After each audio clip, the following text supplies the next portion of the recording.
بسم اللہ الرحمن الرحیم۔ انجینئرنگ ڈرائنگ اینڈ کیڈ کے سبجیکٹ کو ہم یہاں پہ ڈسکس کرنے جا رہے ہیں۔ انجینئرنگ ڈرائنگ اینڈ کیڈ کی لیب جو ہے اس لیب کے حوالے سے ہم ڈسکس کریں گے۔ آج ہمارا انجینئرنگ ڈرائنگ اینڈ کیڈ کی لیب کے لیے پہلا لیکچر ہے۔ اس لیکچر کے اندر ہم جن چیزوں کو ڈسکس کریں گے وہ میں آپ کو بتانے جا رہا ہوں۔ سب سے پہلے ہم ڈسکس کریں گے انجینئرنگ ڈرائنگ اینڈ کیڈ کے انٹروڈکشن کو اور اس کی امپورٹنس کو، کہ انجینئرنگ ڈرائنگ ہوتی کیا ہے اور وہ کیوں یوز کی جاتی ہے۔ دوسرا، آج ہم اس کے اندر ڈسکس کریں گے انجینئرنگ ڈرائنگ میں یوز ہونے والے ٹولز کو، کہ کون کون سے ٹولز ہیں جن کی مدد سے ہم انجینئرنگ ڈرائنگ کو ڈرائنگ شیٹ کے اوپر بناتے ہیں، کون کون سے ٹولز استعمال ہوتے ہیں اور کیسے استعمال ہوتے ہیں، ہم ان چیزوں کو ڈسکس کریں گے۔ اس کے علاوہ تیسری چیز جو ہم آج کے لیکچر میں ڈسکس کریں گے وہ ہے انجینئرنگ ڈرائنگ میں یوز ہونے والی شیٹس اور ان کے سائزز کو۔ سب سے پہلے ہم آتے ہیں انجینئرنگ ڈرائنگ کی امپورٹنس کی طرف اور اس کے انٹروڈکشن کی طرف کہ یہ کیا ہوتی ہے۔ انجینئرنگ ڈرائنگ جو ہے یہ کسی بھی قسم کی آبجیکٹ کی انفارمیشن کو کنوے کرنے کے لیے، اس کی انفارمیشن کو ایک جگہ سے دوسری جگہ پہ ٹرانسفر کرنے کے لیے یوز ہوتی ہے۔ انجینئرنگ ڈرائنگ انفارمیشن کو ٹرانسفر کرنے کا ایک ایسا طریقہ ہے جس کے اندر ہمیں کسی قسم کی ایکسٹرا چیزوں کی ضرورت نہیں پڑتی، صرف ہم لائنز کا استعمال کرتے ہوئے اور تصویروں کا استعمال کرتے ہوئے ہم اس کی انفارمیشن کو جو ہے وہ ہم ڈسکس کر سکتے ہیں۔ صرف کچھ لائنز ہوتی ہیں، ان لائنز کو ہم مختلف طریقوں سے ڈرا کر کے ان کے اوپر ہم ان کے ویوز بھی ظاہر کر سکتے ہیں، ان کی ڈائمینشنز بھی ظاہر کر سکتے ہیں، اس کی تمام تر ڈیٹیلز، ایون کہ اس کا میٹیریل کون سا پارٹ موو کرتا ہے، کون سا پارٹ سٹل ہے، کون سا پارٹ اس کا چھپا ہوا ہے، کون سا نظر آ رہا ہے، اس کے جیومیٹریکل ویوز کون سے ہیں، اس کی سائڈ کیسی نظر آئے گی، اس کا ٹاپ کیسا ہوگا، اس کا باٹم کیسا ہوگا، وہ تمام چیزیں ہم انجینئرنگ ڈرائنگ کے اندر جو ہے وہ ڈسکس کر سکتے ہیں۔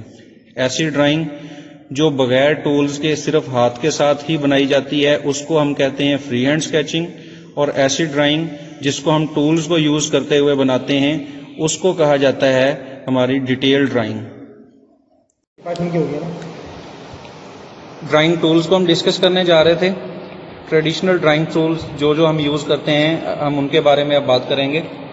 سب سے پہلے جو ہماری ڈرائنگ بنانے کے لیے یوز ہوتی ہے وہ سب سے بیسک چیز ہے ٹرائی اسکیئر۔ ٹرائی اسکیئر کیا چیز ہوتی ہے؟ یہ ایک اس کی ٹی الفابیٹ، انگلش کا الفابیٹ ٹی کے اس کی شکل ہوتی ہے۔ اس کا جو ہیڈ ہے اوپر وہ لکڑی کا یا پلاسٹک کا بنا ہوا ہوتا ہے، اور نیچے اس کا جو اسکیل ہے وہ بھی اسٹیل کا، پلاسٹک کا یا لکڑی کا بنا ہوا ہو سکتا ہے۔ اس کے اوپر جو ہے وہ ملی میٹرز میں بھی اور انچز میں جو ہے نشان لگے ہوئے ہوتے ہیں۔ ٹرائی اسکیئر جو ہے وہ ڈرائنگ شیٹ کے اوپر پیرالل لائنز لگانے کے کام آتا ہے۔ اس کے ساتھ ڈرائنگ شیٹ کی ڈویژن بھی آسانی سے کی جا سکتی ہے، ڈرائنگ شیٹ کے اوپر پیرالل لائنز آسانی سے لگائی جا سکتی ہیں، اور ڈرائنگ شیٹ کو ڈرائنگ ٹیبل کے اوپر یا ڈرائنگ بورڈ کے اوپر آسانی سے سیٹ کیا جا سکتا ہے۔ دوسری چیز ہے اس میں ٹرائی اینگلز۔ اس کو ٹرائی اینگلز بھی کہا جاتا ہے اور یہ سیٹ اسکیئر بھی کہا جاتا ہے۔ اس کو سیٹ اسکیئر کے اندر جو ہے وہ پلاسٹک کی بنی ہوئی 2 یا 3 ٹرائی اینگلز ہوتی ہیں۔ ان کے اندر ایک ٹرائی اینگل جو ہے وہ اس کے اوپر ایک اینگل 90 کا اور 2 اینگل 45 کے ہوتے ہیں۔ دوسرا اس کے سیٹ کے اندر جو شامل ہوتی ہے ٹرائی اینگل، اس کے اوپر اس کا ایک اینگل 90 کا، ایک اینگل اس کا 30 کا اور ایک اینگل جو ہے وہ 60 کا ہوتا ہے۔ اس کا کام یہ ہوتا ہے کہ ڈرائنگ شیٹ کے اوپر آپ اینگلز کو ایک سائڈ سے دوسری سائڈ پہ آپ ٹرانسفر کر سکتے ہیں۔ سیم اینگل کے اوپر اگر آپ پیرالل لائنز لگانا چاہتے ہیں تو آپ سیم اینگل پہ پیرالل لائنز بھی اس کے اوپر لگا سکتے ہیں۔ اس کے بعد اگلی چیز ہے ہمارے پاس پینسل۔ پینسل جو ہے، پینسل مختلف گریڈز کی ہمارے پاس یوز ہوتی ہیں۔ پینسل جو ہے وہ اس کے اوپر ڈرائنگ شیٹ بنانے کے لیے لیڈ پینسل استعمال ہوتی ہے، یا اس کی دوسری ٹائپ ہوتی ہے ایک مکینیکل کلچ پینسل۔ یہ پکچر میں جو نیچے والی آپ کو جو نظر آ رہی ہے یہ مکینیکل کلچ پینسل ہے۔ مکینیکل کلچ پینسل جو ہے اس کا سکہ جو ہے وہ ریموو ہو جاتا ہے۔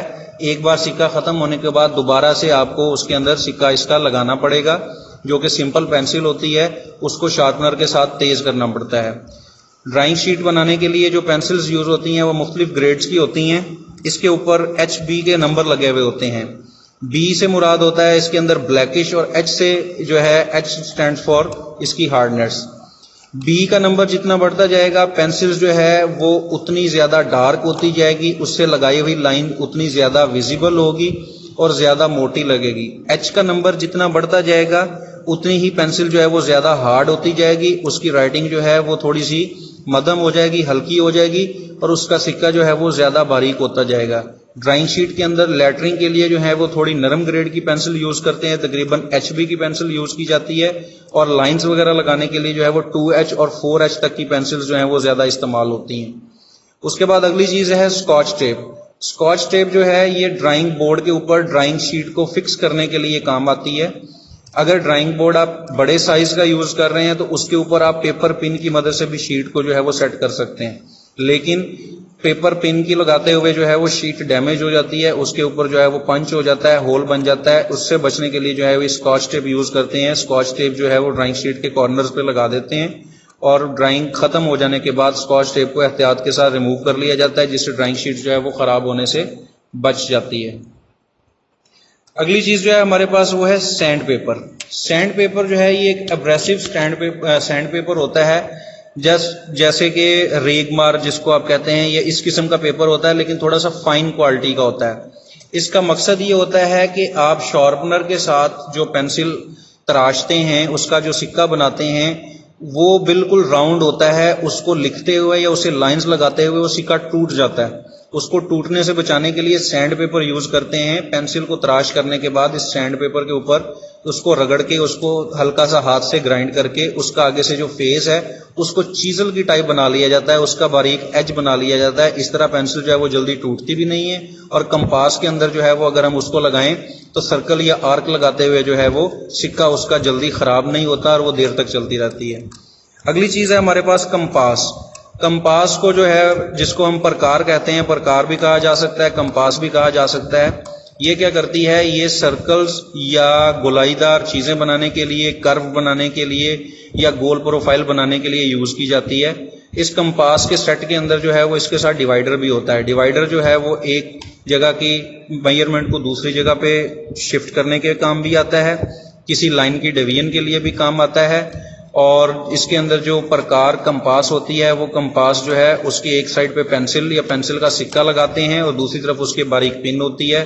اس کو گھما کے آپ اپنی مرضی کی آرک، سرکلز جو ہیں وہ، یا گول پروفائلز جو ہیں وہ بنا سکتے ہیں۔ اس کے بعد اگلی چیز ہے پینسل اریزر۔ پینسل اریزر جو ہے وہ ہمیشہ اچھی کوالٹی کی یوز کرنی چاہیے۔ اگر ہلکی کوالٹی کی یا نارمل کوالٹی کی پینسل اریزر ہم یوز کریں گے تو وہ ڈرائنگ شیٹ کے اوپر جو ہے وہ نشان چھوڑ دیتی ہے، اس لیے اچھی قسم کی پینسل اریزر یوز کرنی چاہیے۔ اور جو ہم ڈرائنگ بناتے ہوئے جو لائنز لگاتے ہیں، کہیں سے کوئی لائن خراب ہو جاتی ہے، کہیں سے کوئی لائن ٹیڑھی ہو جاتی ہے، تو آپ اس کو پینسل اریزر کی مدد سے ریموو کر سکتے ہیں۔ نیکسٹ ہے ہمارے پاس اریزنگ شیلڈ۔ اریزنگ شیلڈ جو ہے یہ پلاسٹک کی بنی ہوئی یا میٹل کی بنی ہوئی جو ہے وہ ایک پلیٹ ہوتی ہے۔ اس پلیٹ کے اوپر جو ہے مختلف سائز کے سرکل ہوتے ہیں، مختلف سائز کی لائنز اور گروف بنی ہوئی ہوتی ہیں، آرک بنی ہوئی ہوتی ہیں۔ جو ڈرائنگ آپ نے ڈیٹیل میں بنا لی ہے، یا ایسی ڈرائنگ جو پیچیدہ بنی ہوئی ہے، آپ کو اس بات کا ڈر ہے کہ پینسل اریزر یوز کرتے ہوئے آپ جب اس کو مٹائیں گے کسی چیز کو، تو وہ ساتھ والے آبجیکٹ کو، ساتھ والی لائنز کو بھی ڈیمیج کریں گی۔ تو آپ اس اریزنگ شیلڈ کو اس متعلقہ لائن کے اوپر، متعلقہ آرک کے اوپر رکھیں گے، اور آپ اس کے اوپر جب اریزر لگائیں گے تو وہ صرف اسی چیز کو مٹائے گی، ساتھ والی لائنز جو ہیں وہ اس کو ڈیمیج نہیں کرے گی۔ اس کے بعد ہے ہمارے پاس سرکل ٹیمپلیٹ۔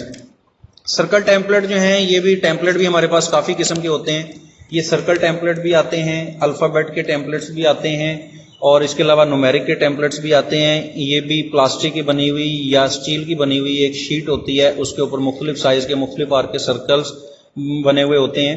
ان کا مقصد یہ ہے کہ ایسے چھوٹے سرکل، ایسی چھوٹی آرکس جو کہ آپ پرکار کی مدد سے نہیں لگا سکتے، کمپاس کی مدد سے نہیں لگا سکتے، مثلاً کہ آپ نے 3 mm کا، 4 mm کا یا 5 mm کے ڈائی کا آپ نے سرکل بنانا ہے، تو وہ کمپاس جو ہے وہ اتنی چھوٹی نہیں کھولی جا سکتی، تو اس مقصد کے لیے جو ہے وہ سرکل ٹیمپلیٹ یوز کر لیتے ہیں۔ اسی طرح ڈرائنگ شیٹ کے اوپر جو ہے وہ لیٹرنگ کرنے کے لیے جو ہے وہ لیٹرنگ ٹیمپلیٹ بھی یوز کیا جا سکتا ہے۔ اس کے بعد اگلی چیز ٹیشو پیپر یوز ہوتی ہے۔ ٹیشو پیپر آپ کے اس کام آتا ہے کہ اریز کرنے کے بعد کسی لائن کو آپ نے ریموو کرنا ہے، آپ نے پینسل اریزر کے ساتھ اس کو اریز کر لیا ہے، ریموو کر لیا ہے، تو ربڑ کی جو باریک باریک ذرات ہیں، جو بر ہے، وہ اس کے اوپر رہ جاتی ہے۔ جب آپ ڈرائنگ ٹولز ڈرائنگ شیٹ کے اوپر یوز کرتے ہیں تو وہ ڈرائنگ شیٹ کو جگہ جگہ سے ڈیمیج کر سکتی ہے یا لائنز کو مٹا سکتی ہے۔ تو ڈرائنگ کو مٹانے کے بعد ٹیشو پیپر کے ساتھ اس کو ایک بار صاف کر لیا جاتا ہے تاکہ باقی کی جو ہے وہ ڈرائنگ شیٹ آپ کی خراب نہ ہو۔ اگلی چیز ہے شارپنر، پینسل شارپنر ہے، یہ بھی مختلف طرح کے بازار میں آتے ہیں۔ پینسل شارپنر جو ہے وہ پینسل کے سیکے کو تیز کرنے کے لیے یوز کیا جاتا ہے۔ اس کے بعد ایک کلین پیپر آتا ہے۔ کلین پیپر جو ہے کوئی آپ کی ایسی ڈرائنگ جس کے اوپر آپ نے ہیچنگ کی ہوئی ہے، کسی کے اوپر آپ نے شیڈ دیے ہوئے ہیں، جہاں پہ آپ ربڑ کا استعمال کریں گے تو آپ کو ڈر ہے کہ ربڑ کے اس کے اوپر نشان پڑ سکتے ہیں، تو اس کے لیے ایک کلین پیپر یوز ہوتا ہے۔ کلین پیپر جو ہے وہ لیٹرنگ کو مٹانے کے لیے بھی یوز کیا جا سکتا ہے۔ کلین پیپر جو ہے کچھ ایسے پیپر بھی آتے ہیں کہ جو کہ اسٹیکر ٹائپ چپکنے والے ہوتے ہیں، آپ لیٹرنگ کر چکے ہیں، وہاں سے مٹانے کے بعد آپ کو ڈر ہے کہ اس کے اوپر نشان نظر آئیں گے، تو آپ اس وائٹ اسٹیکر کو، کلین پیپر کو آپ اس کے اوپر چپکا دیں گے اور اس کے اوپر دوبارہ سے لیٹرنگ کر دیں گے، جس سے آپ کی شیٹ جو ہے وہ آپ کو صاف نظر آئے گی۔ ٹھیک ہے جی، یہ ہماری لیٹرنگ کے اور ڈرائنگ بنانے کے جو ہیں کچھ جو ہیں ٹولز تھے جس کو ہم نے ڈسکس کیا ہے۔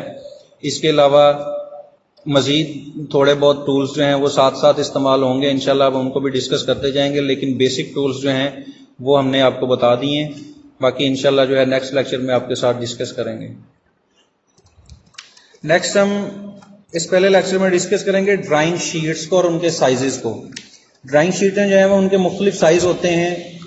کسی جگہ پہ کسی ڈرائنگ کو بنانے کے لیے شیٹس جو ہیں وہ بہت بڑے سائز کی یوز ہوتی ہیں، کسی جگہ پہ شیٹ بہت چھوٹے سائز کی یوز ہوتی ہیں۔ ڈرائنگ شیٹوں کے سائز جو ہیں وہ A0 سے لے کے A4 تک ہوتے ہیں۔ سامنے ڈسپلے میں آپ کو نظر آ رہے ہیں، یہ جو میئرمنٹس سامنے لکھی ہوئی آپ کو نظر آ رہی ہیں، یہ میئرمنٹس جو ہیں وہ mm کے اندر ہیں۔ ڈرائنگ شیٹ بناتے ہوئے انجینئرنگ ڈرائنگ میں خاص طور پہ جو بھی ڈرائنگ بنائی جاتی ہے اس کے اندر تمام پیمائشیں جو ہیں وہ